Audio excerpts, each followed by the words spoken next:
berbincang produktif dengan Pak Kapolda, Pak Pangdam. Sama-sama pagi-pagi habis keliling dulu dari nengok yang kejadian semalam. Alhamdulillah sekarang sudah kondusif lagi.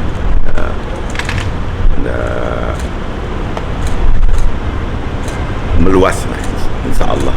Jadi saya sebagai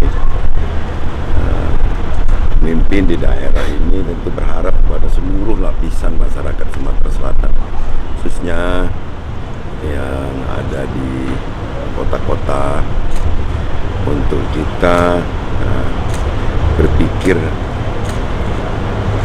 kekeluargaan untuk masa depan daerah kita, masa depan bangsa kita, dengan memperkuat rasa toleransi, rasa memiliki terhadap daerah ini.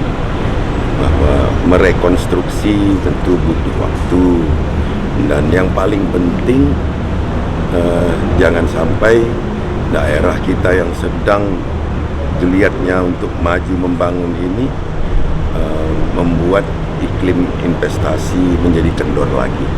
Kasihan dengan generasi penerus kita nantinya. Jadi anak cucu kita untuk butuh cerita baik untuk daerah kita. Harapan saya kepada seluruh tokoh agama, tokoh masyarakat, tokoh adat, tokoh politik, ayo kita jadi peneduh bagi daerah kita, khususnya warga masyarakat Sumatera Selatan. Kita bersatu untuk kebaikan daerah.